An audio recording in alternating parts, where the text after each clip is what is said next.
Welcome to మనా chef. నా పేరు మాధవి. ఈరోజు మనం పాలకూర పప్పు ఎలా తయారు చేసుకోవాలో చూద్దాం. ఇక మనకి కావాల్సిన పదార్థాలు పాలకూర అండి. ఈ పాలకూర మీడియం సైజ్ తీసుకున్నాను. ఒక 3 కట్టలు మీడియం సైజ్ తీసుకొని ఇలా ఒక 2-3 సార్లు వాటర్లో శుభ్రంగా కడిగి ఇలా కట్ చేసి పెట్టుకోండి. కందిపప్పు 1 కప్పు, పసుపు 1 టీ స్పూన్, కరివేపాకు 1 రెమ్మ, ఉప్పు రుచికి సరిపడా, ధనియాల పొడి 1 టీ స్పూన్, చింతపండు 1 నిమ్మకాయ సైజ్ అంతా చింతపండు తీసుకొని ఇలా ఒక 10 నిమిషాల ముందు వాటర్లో నానబెట్టి పెట్టుకోండి. కారం 1 టేబుల్ స్పూను, పోపు దినుసులు ఆవాలు, జీలకర్ర, శనగపప్పు, మినపప్పు అన్నీ కలిపి 1 టేబుల్ స్పూన్ తీసుకోండి. వెల్లుల్లి రెమ్మలు 4 వెల్లుల్లి తీసుకొని ఇలా కచ్చాపచ్చాగా దంచి పెట్టుకోండి.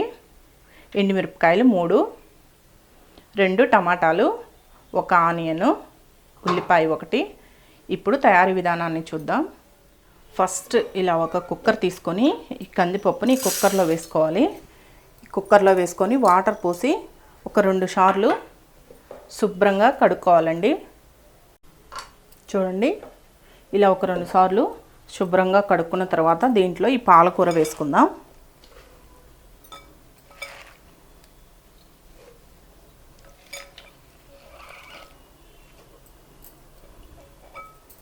పాలకూర వేసుకున్నాం కదా, దీంట్లోనే టమాటాలని, ఈ 2 టమాటాలని ఇలా కట్ చేసి వేసుకోండి.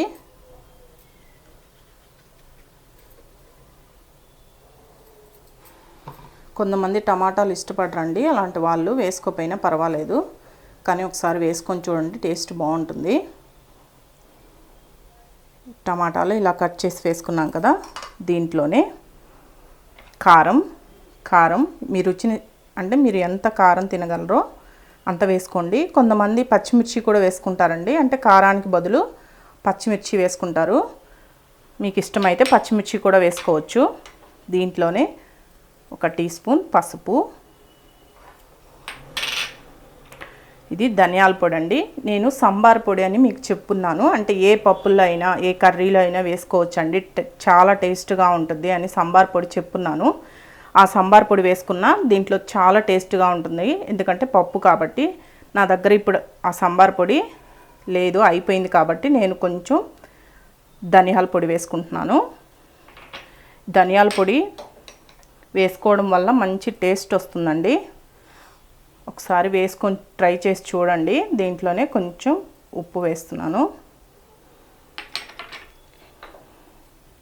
ఇవి మొత్తం వేసుకున్న తర్వాత 1 గ్లాస్ వాటర్ పోసుకోండి. 1 గ్లాస్ వాటర్ పోసి ఈ కుక్కర్ మూత పెట్టేసి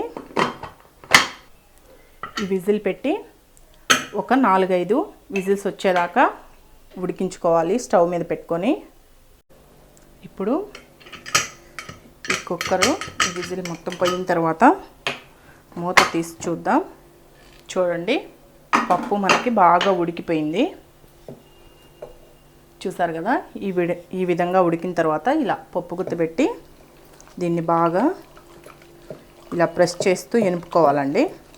ఇలా బాగా ఎనుపుకున్న తర్వాత ఫస్ట్ మనం చింతపండు నానబెట్టి పెట్టుకున్నాం కదా, ఈ చింతపండు గుజ్జు, అంటే ఈ చింతపండుని పిసికి కొంచెం ఈ రసం వేసుకోవాలి. అంటే మీ పులుపుని పట్టి వేసుకోండి. ఒకసారి టెస్ట్ చేసుకొని సరిపోయిందా లేదా చూసుకుంటూ మీరు పులుపు ఎంత తినగలరో అంత ఈ చింతపండు రసం వేసుకోవాలండి. ఇలా బాగా ఎనుపుకున్న తర్వాత ఈ చింతపండు కూడా వేసాం కదండి. ఇప్పుడు చూడండి, వాటరు మీకు ఇలా థిక్గానే కావాలి అనుకుంటే పప్పు ఇలానే ఉంచుకోవచ్చండి, లేదు కొంచెం లిక్విడ్గా కావాలంటే కొంచెం వాటర్ వేసుకోవచ్చు. నేను ఇక్కడ కొంచెం వాటర్ వేసుకున్నాను. చూడండి, మనకి పప్పు రెడీ అయిపోయింది కదా. దీనికి ఇప్పుడు మనం పోపు పెట్టుకుందాం. ఇలా స్టవ్ ఆన్ చేసుకొని స్టవ్ మీద ప్యాన్ పెట్టుకొని దీంట్లో ఒక 2 టేబుల్ స్పూన్లు ఆయిల్ వేసుకోండి. ఈ ఆయిల్ కొంచెం హీట్ ఎక్కిన తర్వాత దీంట్లో ఈ పోపు దినుసులు, మనం ముందుగా చిరిమి పెట్టుకున్నాం కదా వెల్లుల్లి రెమ్మలు, ఈ వెల్లుల్లి రెమ్మలు కూడా వేసి పోపు దినుసులు కూడా కొంచెం వేగిన తర్వాత ఎండుమిర్చి వేసేసేయండి. దీంట్లోనే కరివేపాకు కూడా వేసుకోవాలి. ఇవి మొత్తం కొంచెం లైట్గా ఫ్రై అయిన తర్వాత ఉల్లిపాయ ముక్కలు వేసుకోవాలి. ఈ ఉల్లిపాయ ముక్కలు కూడా బాగా వేగనివ్వాలండి. ఈ ఉల్లిపాయ ముక్కలు కొంతమంది అంటే కుక్కర్లో పప్పు వేసుకున్నప్పుడే అలా డైరెక్ట్గా వేసుకొని కూడా ఉడకబెట్టుకుంటారండి. అలా ఉడకబెట్టుకుంటే మనం ఎనిపినప్పుడు ఆ టేస్ట్ వేరే వస్తుంది, ఈ టేస్ట్ వేరే వస్తుందండి. ఇలా ఒకసారి ట్రై చేసి చూడండి. ఈ ఉల్లిపాయ ముక్కలు బాగా వేగాలి. ఈ ఉల్లిపాయ ముక్కలు ఇలా ఫ్రై అయిన తర్వాత చూడండి, మనం ముందుగా వేయించి పెట్టుకున్న మెదిపి పెట్టుకున్న ఈ పప్పును వేసేసుకోవాలి. ఈ పప్పును వేసి హైలో పెట్టి ఒక 2 నిమిషాలు బాగా ఉడికించుకున్నారంటే మనకి పాలకూర పప్పు రెడీ అయిపోయినట్టే.